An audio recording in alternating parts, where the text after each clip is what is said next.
Hello, football faithful. Welcome back to another episode of Eagles Talk with Eag. My name is Brendan D. Thank you so much for tuning in today. If you haven't already, please hit the subscribe button. It would be greatly appreciated. You can also rate the podcast and review the podcast wherever you do listen to your podcast. It would also be greatly appreciated. And also, please hit the subscribe button on the YouTube channel. Putting up videos every week, once a week with Thomas, and other videos from the Double Doink podcast. So greatly appreciate if you could hit the subscribe button on YouTube as well. Today's episode is sponsored by CoolBet. CoolBet is the most transparent gaming company in the world. CoolBet also provides the best odds in Canada with world-class customer service. For first-time users, use the deposit code DOINK, D-O-I-N-K, DOINK, for a 100% welcome bonus up to $200 when signing up with CoolBet.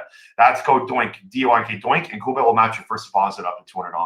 Give our friends at CoolBet Canada a follow on Twitter, Instagram, and Facebook at CoolBet Canada. CoolBet, stay cool and bet responsibly. Speak of the devil, my friend Thomas Petersen with the fashionable hairstyle today is joining us. Thomas, how are we doing? It's celebratory week. It's clinching playoff hairstyle, right? Or just got out the shower hairstyle. Either or, I'm not sure. I think that is clinching playoff hairstyle if I've ever I'm seen pretty one. sure it is, right? That's my what I hair was think. just about as sweaty after the Eagles game. Yeah, that was definitely a sweat fest. It was we all expected. Like I never thought it was going to blow it. I always thought it was going to be kind of a close game, and it was kind of exactly that. Maybe a little closer than we expected. I just hope there will be as the Giants game that we would just rush ahead in the second half and it would just go out of hand. So Eagles, I'm sure everyone knows, clinch the playoff spot. They'll be playing in the playoffs. What? My guess is Saturday, right? Next Saturday's probably going to be. Is that your best guess? Because they play this Saturday. So my guess is they'll probably be the night game on Saturday if they play Tom Brady and the Bucs, which is probably the most likely scenario, which we'll get into later. But my guess is that will be the Saturday night primetime game. But before we get to all that stuff, Thomas Petersen did do a breakdown on Jalen Hurts on his YouTube channel, Breaking the Birds. If you have not subscribed to it, please do. Does videos every week. Great stuff. Probably the best in the business breaking down Eagles tape. Thomas, what did you see from our boy Jalen Hurts against Washington? I saw the best passing game from him in this season. Do you agree? I agree. Recently, I also thought he threw really well against Atlanta. I know that was week one. He had some good throws, but this definitely recently, from what comes to mind, this was his best passing game. Yeah, so when I was watching the game, or I don't know if you had the same feeling, the rushing attack just wasn't as dominant as we've seen before. They didn't pop as many of these 4 or 5 yard runs. They more got stuffed at the line of scrimmage 1-2 yards. So they had to move the chains on 3rd and 8, 3rd and 14, 3rd and 10. They had these long downs that they essentially had to bank on Jalen Hurts, the passer, for this game to succeed. Otherwise, the Eagles wouldn't have made the playoffs. It's as simple as that. And he absolutely showed up in the most important game of the season. I mean, I guess every game is the most important until there's the next one, right? But you can really say in this game because the Washington D-line really did a good job against the Eagles rushing the O-line early on in this game, and it kind of took over a little bit in the second half. But really early and also a good bit into the third quarter, they had trouble running the football. So Jalen Hurts, the most important thing about this game, the thing that stuck out is his ability to navigate in the pocket and know when to scramble and know when to keep his eyes downfield and find an open receiver. He did that in this game, found Greg Ward thrown across his body, and the best play of the season from him as a passer. Yeah. He did the same, finding Dallas Goedert on a play where he got rushed from free blitzer. Washington sent a lot of pressure, but you didn't really notice it as much when you were watching the game because he was escaping the pocket relevantly and really moving around.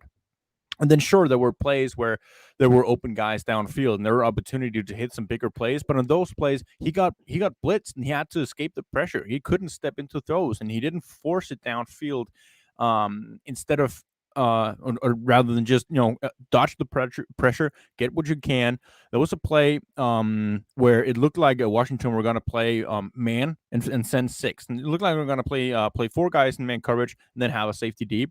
And Devontae Smith goes wide open because it's actually zone, but they disguised it well. They sent the extra 2 guys in blitz, and Jalen Hurts noticed it immediately pre-snap, and he knew, all right, I'm hot. I only have 5 guys in protection, so he threw it out to Quez Watkins on a curl route, which got 4 yards on 3rd and 5. They tried to go for it on 4th down. those are some of those are high key plays because those are the ones that set you up for success on the next play. Instead of hanging in there, Carson Wentz would probably have hung in there and tried to play hero ball. Oh, we're already throwing and shade get at it our boy downfield. Carson Wentz here. No, I mean, but that's No, what we saw. We saw like it was all or nothing, right? Either it was a fumble because he held on to the ball until the blitzer got there, or it would have been like a sack. And but these were quick, fast decisions from Jalen Hurts, the passer. And then he made a bonkers scramble where he dodged a guy, he juked him right in the pocket when Landon Dickerson didn't get a block in. Juked that guy, got 30 yards with his legs.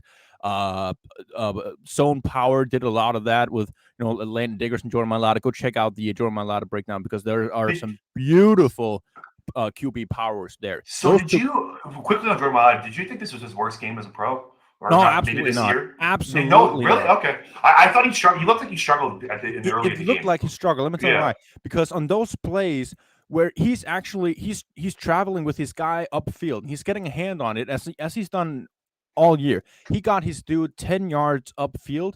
But on those plays, Landon Dickerson and Nate Herbert got pushed back so much that Jalen had to escape out the pocket. So it looks like Jalen is escaping the pocket because of Jordan Mailata when you're watching on the broadcast. But in fact, what's actually happening is he can't step up into the pocket because usually, I mean, it's very normal for offensive tackles to drive their guys upfield. That is what they're taught. When your guy goes all the way up, you put a hand on and you drive them up. But the problem is if the quarterback keeps going backwards, it's going to look like he's leading the pressure to him.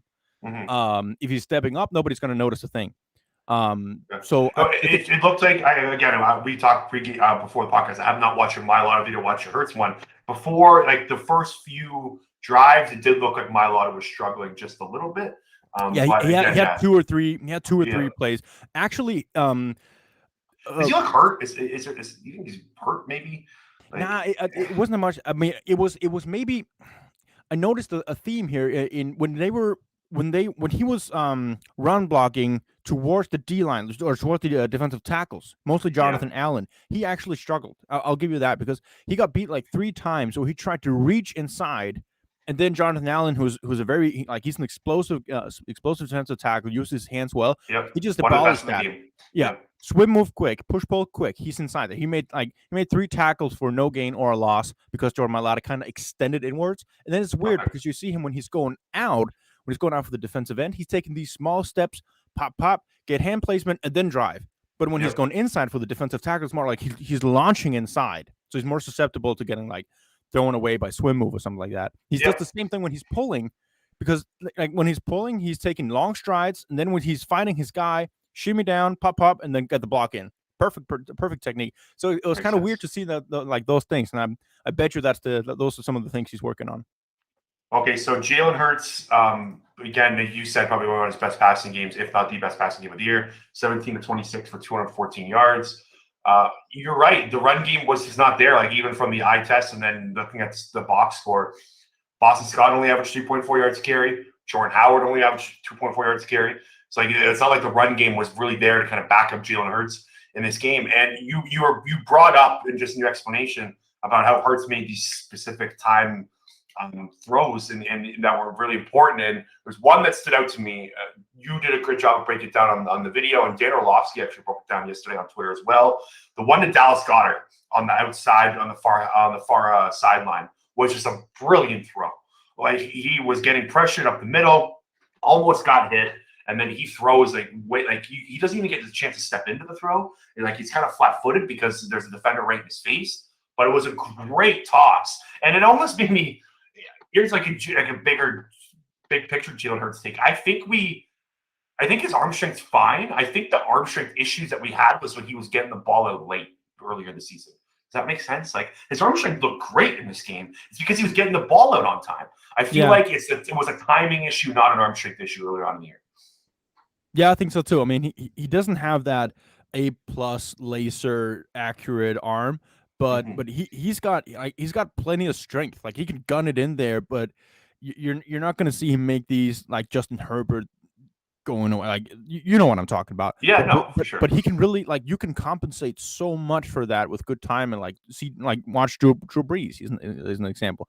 Peyton Manning, later stages of Peyton Manning, he banked a lot on timing throws more than super accurate darts Yep. in between defenders.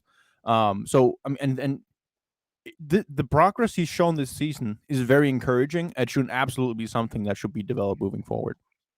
So speaking of progress, so Jalen Hurts, since week 8, Jalen Hurts is 8th in EPA per play out of all quarterbacks. If you want to take it even sooner, like we'll go just a few games back. Since week 13, Jalen Hurts is 6th in EPA per play out of all quarterbacks and 5th in EPA per play plus completion percentage above expectation. That is the definition of getting better as the season goes on. This man's developing in front of our eyes. Like, again, like you said, that was one of the best, if not the best passing games of his career. This man 100% deserves a starting job next year. And if you believe otherwise, you're insane. I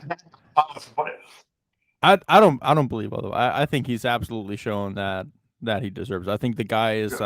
I'm not saying you're insane. I'm saying no. I know you're on the same side as me. I'm saying just in general. Right. I know there's people out there, like just from Twitter and in social media and stuff like that. People are still on the fence, and I don't know how you could possibly be on the fence right now. Like I mean he the way that he's progressing, his winner mentality, his competitive mentality, and work ethic really just it solidifies that he absolutely needs to have one more year to prove that he's the guy, and then we'll see from there. Like we'll take one step at a time. It doesn't need to be like we don't need to solidify him as like the franchise quarterback right now. Like you said, like just one more year. And let's see where this fun ride takes us here. Maybe it's a one and done. Is what it is. Is the season is a complete success regardless. It'll be fun to see how long this ride can go on for. And I mean, shoot, if they go out and they win a playoff game, we'll be flying high.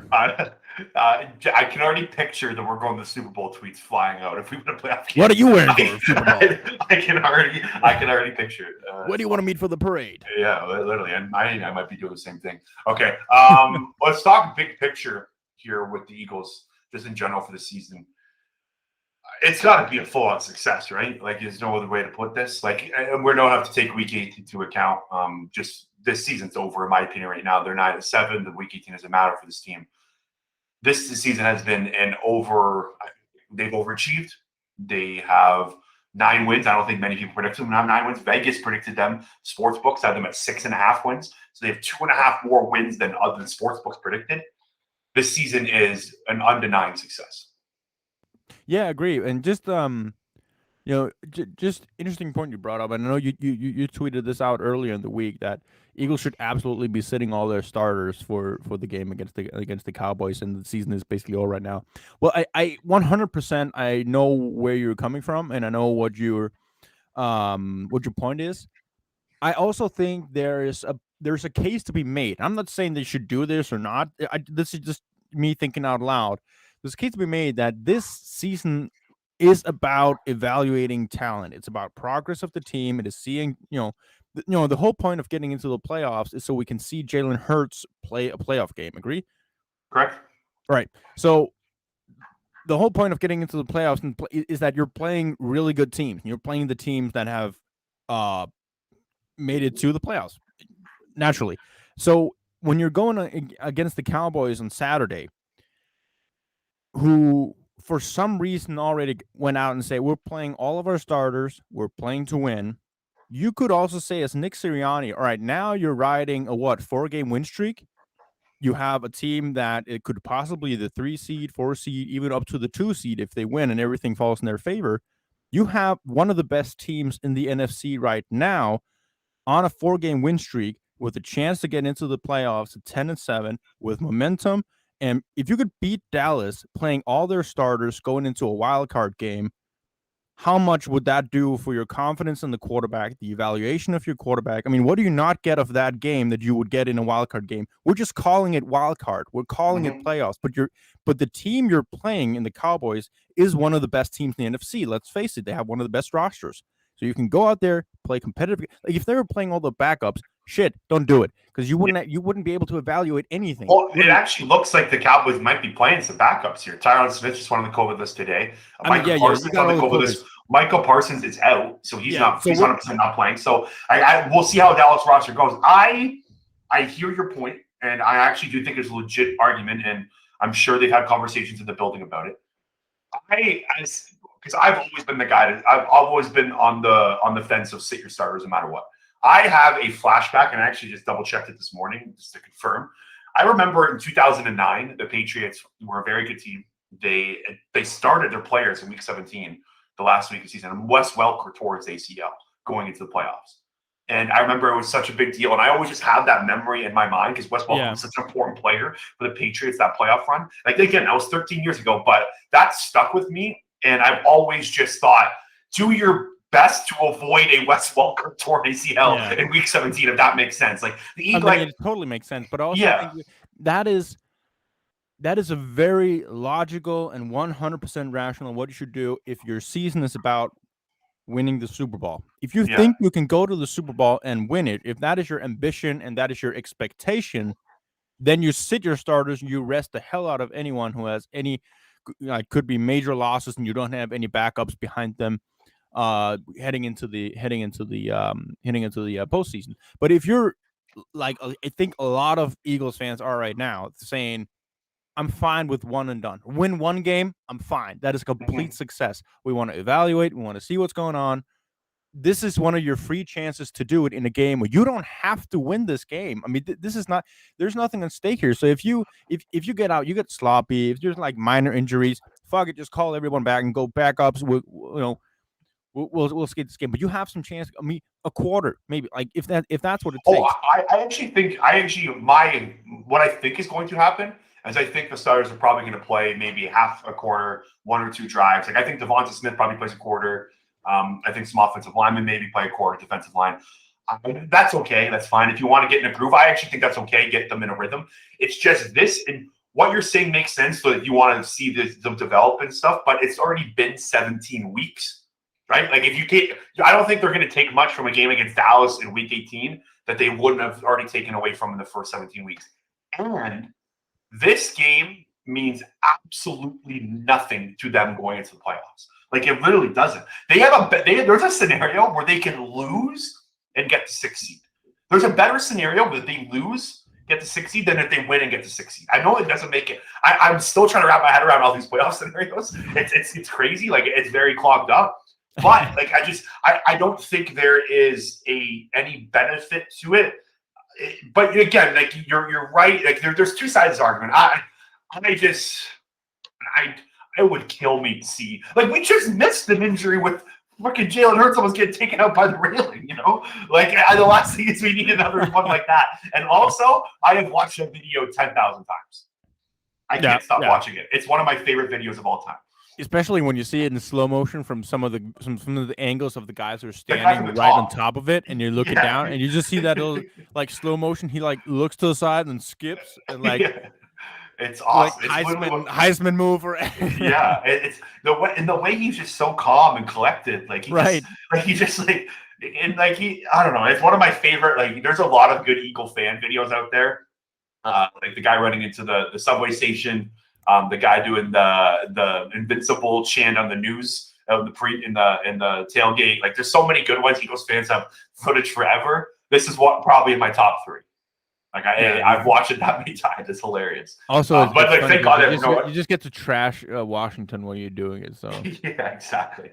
Okay, so quickly here before we do an ad read, I wanted to talk about some Eagles offense, just how efficient this offense has been this year.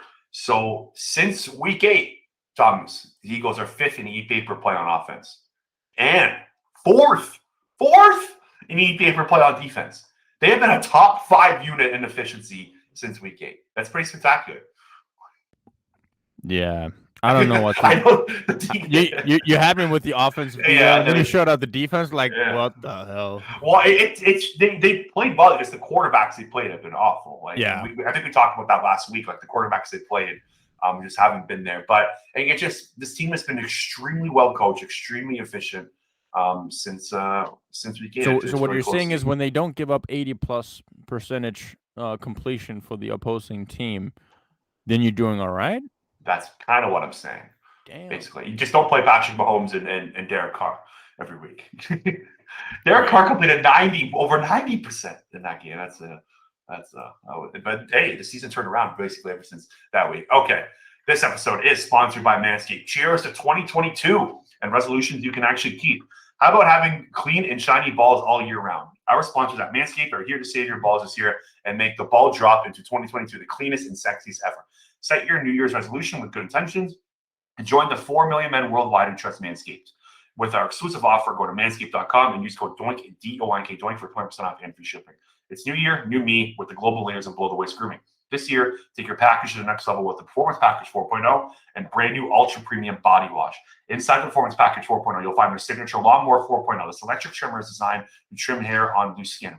The advanced skin-safe technology reduces cuts and nicks on your delicate nuts. It also comes equipped with a 4,000K LED spotlight that will shine a light to the promised land in 2022 it looks to be. A grooming routine isn't complete without applying the crop preserver and crop reviver before showing off your 2022 self. These unique formulations take care of the smelliest part of your body and are a big boost to your confidence into the new year. Get 20% off and free shipping. Use code DOINK, D-O-I-N-K, DOINK at manscaped.com. That's 20% off and free shipping. Use code DOINK at manscaped.com. Happy New Year to your balls from the Double Doink Podcast and Manscaped. Okay. So we got our HDA starters. But what would you do, Thomas, if you're the head coach? If you're Nick Sirianni, what are you doing? I'm giving them a half, and then I'm evaluating at halftime how it went, how many starters the Cowboys playing, how are we doing, are we boosting the confidence of our team with the first half, and can we keep that momentum rolling? Like if they're dominating let's just say that scenario is not likely. Let's say they're really they're showing it out to the Cowboys starters heading into starters, whoever they'll play. We'll see how many COVID casualties will go on throughout the week here. But if they can really put on a show and you go into halftime, I think you let it. I think you kind of let it be up to the players. Like, do you want to go out now? It would what would it mean to you to finish? Players are always going to want to play, right? What? They're always going to want to play. The players, they're football players. They're not going to be like, no, take me out. If you leave it up to the players, then they're all playing every 4 quarters. You think Jason Kelsey wants to come out the game? Guy's an animal. He'll never want to come out. I really think it depends on how the game's going. Like if they went out there and they really think they showed out and things were rolling, you can say, guys, I want to call it a day. And really just say let's focus on next week from here on out. I think that'll probably be the way to do it. Would you include Jalen Hurts in that? Are you starting Jalen? Yeah. Then I would give Jalen Hurts the time with the receivers 100%, and then I'd work on some basically I would have him. I know it sounds a little bit silly, but I would have him 95% of the time that he drops back pass. If you're thinking about running the ball yourself, throw it away. Yes, agreed. And then work on some things there, like extended preseason, we can call it that. We're just going to go up against quality a quality opponent, and then put Gardner Minshew in there and let his hopefully let his trade stock rise up there, because if he has a win in his belt and he has a really good game against the Cowboys, then I mean he's gonna have his value is gonna be like 3rd round, something like that this offseason. One of the most underrated dumb things that Urban Meyer and that front office did was trade him to us for a 6th round pick. So yeah, it's one of the stupid. And it flies under the radar too. No one really talks about it. They made a lot of dumb decisions in Jacksonville. That was up there. Look, the Eagles traded a 5th for Joe Flacco. They got Minshew for the same value as Joe Flacco. It's crazy. Jacksonville's just a dump of an organization. Okay. I said I'm going to DM you it right now just in case you didn't see it. I want to run off of the playoff scenarios potentially. I'm going to DM you that chart. I don't know if you've already taken a look at it, but there is a chart on Denny's. I believe his name is on Twitter. What's his last name? I don't know if I can pronounce it. Sorry, this is bad podcasting. Denny Selman. He has a great chart to kind of break down all of the NFC scenarios that can happen and who the Eagles could potentially play. So it looks like, just from reading off the chart and from the numbers I've seen, that the Tampa Bay Buccaneers are probably the most likely scenario. So the most likely scenario is that the Los Angeles Rams beat the 49ers and the New Orleans Saints beat the Atlanta Falcons. If that happens, it doesn't matter about any other game. Eagles play the Bucs. And then there's a bunch of other kind of different scenarios, but it's about a 60 to 70% chance that the Eagles will be on the road to face Tom Brady and the Tampa Bay Buccaneers in the first round of playoffs. If you were to rank, Thomas, the 4 opponents that the Eagles could play, there's Arizona, there's Dallas, there's Tampa Bay, and there's Los Angeles Rams. Where would you rank those 4, and who you would like to see the Eagles play? Just I guess the best matchup for the Eagles. I mean, Tampa Bay, of course, is kind of tempting to take them simply because of all the things they're going through right now, and losing Chris Godwin, the Antonio Brown situation. Mike Evans is clearly not 100%. Leonard Fournette is still in IR, right? Yeah, I think he's going to be back for the. Looks like Leonard Fournette, Levante David, and Shaq Barrett, according to Bruce Arians. We said again, can we trust Bruce Arians after all this Antonio Brown stuff? Who knows? Right. But on his press conference yesterday, he did say that they are all trending to play in the playoffs. Okay, I think in terms of what I'm mostly thinking and what I'm mostly looking at when taking a look at these teams is who do I think the Eagles offense could dictate the game against the most? And because I have no faith in Jonathan Gannon against either of the quarterbacks of these teams. Like I'm looking at these list of teams and thinking, all right, their quarterback could easily go for 80+ completed percentage and simply tear apart the Eagles offense, Eagles defense with like just checkdowns, really. It is so stupid. We've seen it, right? We saw it the first 8 weeks. We saw the first 8 weeks, and we almost saw it against Washington. They only first half turned it up there in the second half, and if not, it would have been an ugly performance as well. So I would go with Tampa Bay simply because I think the Eagles out of all 4 teams, you would take Tampa the first. Yeah, I think I'll take Tampa Tampa first. You want to see Brady the most? Yeah. Because I don't think they've played good football the last 4 weeks. I mean, they have not. Since the Saints game, they've just been shook. I mean, they're going into the playoffs and like barely beating the Jets. I mean, I know they completed that comeback and woo hey, but it was the Jets. I mean, and then you score 0 points against the Saints. The offense of Tampa Bay just doesn't look like the offense we're used to seeing. And I really think out of all 4 of those teams, they probably played the worst football lately. Maybe they could put the Rams, but. And I think other than that, I mean, I'd probably, I'm not sure, but Matthew Stafford, like, it's the same story. He hasn't played good football. Like, he's been bad. He's been bad. He's been really bad. And he's been bad.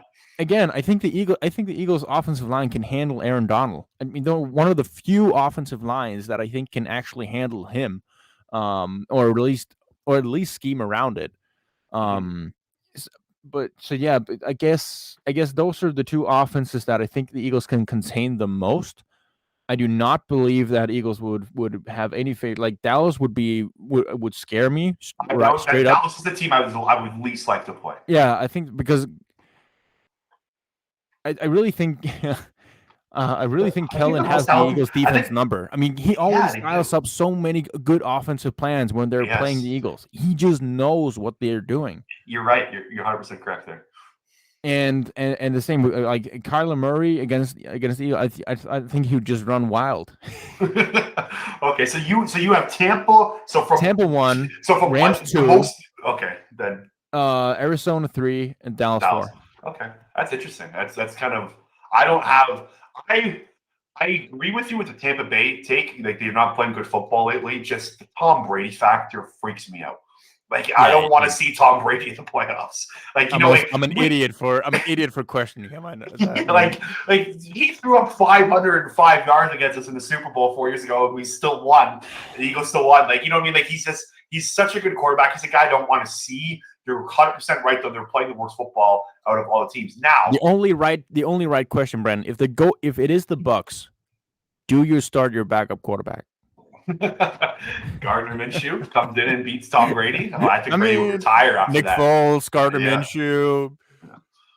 So I think Arizona is a team I'd like to play the most if I'm Philly. I think they have the least talent.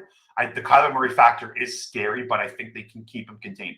The scenario for them to play Arizona, they need a San Francisco 49ers win, a Arizona win over Seattle, and then a Carolina Panthers win over Tampa Bay. That's probably not going to happen. Yeah, the So last probably one is shaky. Yeah, so that scenario is that's the only scenario they have if they want to play Arizona. So I don't think that's going to happen. But again, that's the only scenario where it can happen.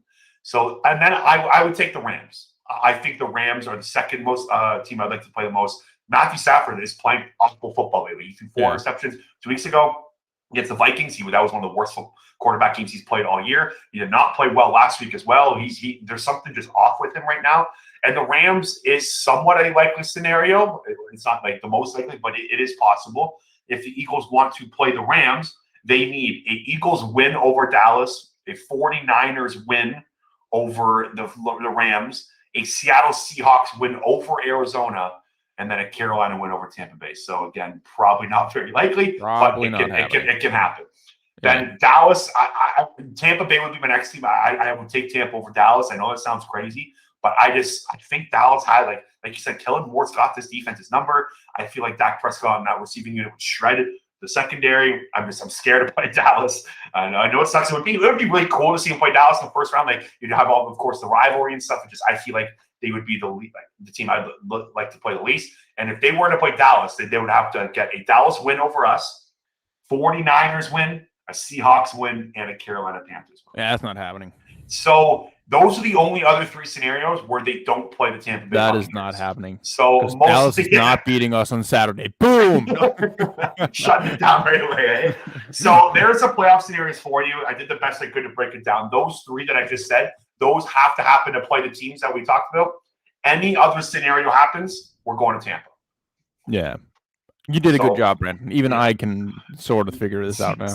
It's complicated. It took me, today's Thursday. I've been staring at this since Monday, trying to figure all this shit out. So that's the best I can do. But again, most likely scenario, they play Tampa, and we got Brady, Tom Brady again in the playoffs. Gotta love it. Yeah, I mean, it's probably it. You know you're screwed when you're feeling sort of confident going against Brady. You just know you're setting yourself up for a massive disaster. Yeah, exactly. Okay, actually, there is one more scenario where they do play the Rams, a Dallas win, a Rams win over the 49ers, and an Atlanta win over New Orleans. That's not crazy. Yeah, that's not crazy. That's not crazy, no. Yeah, so that one would also take us to LA. I think that would be the coolest game going to LA. That's a winnable football game, in my opinion. Yeah. They could easily go in LA and beat them. It's crazy. We're sitting here thinking about playoff games and actually thinking there's a chance. Man, it's not. Before we go, we got to get out of here. Before we go, I don't think it's nuts at all that the Eagles can win a playoff game. I think they can beat. I think they can win. If they play LA or going to Tampa or Dallas, I think is the least likely scenario to win. But any other of these teams, it's not. The Eagles, like I said, have been very efficient over the last few weeks, and they're playing. They've got something working right now. I don't know if it's sustainable through a whole playoff run, but for one game, they would be about 6 to 9 point underdogs in any of these games, probably, right? I'd say about that. That's about Vegas is probably giving you about a 25 to 35% chance of winning. It's not insane. Nope. It is not. All right, Thomas, anything else before we get out of here? Nah, it is so bonkers. We're here after 2-5, and they're in, we're gonna watch playoff football, and it better be on a Saturday, because otherwise it's gonna fuck up my sleep schedule going to work. Your hair better be looking that good too. That's what the fans need. It would be looking much better if it was Saturday than Sunday. I can tell you that. All right, guys. Thanks so much for tuning in. Thomas will be back next Thursday previewing a playoff football game. Insanity. Eagles Talk with D. Wallace will be back on Tuesday, confirming a guest for that one. So tune into that. Dumbledore podcast was yesterday. Check that out. Great episode. Me and my co-host broke down a bunch of different teams that have already lost in the playoffs, what they should do this offseason. And then weekend wagers on Friday. If you want to win some money, weekend team, make sure to tune into that. And we will talk to you later.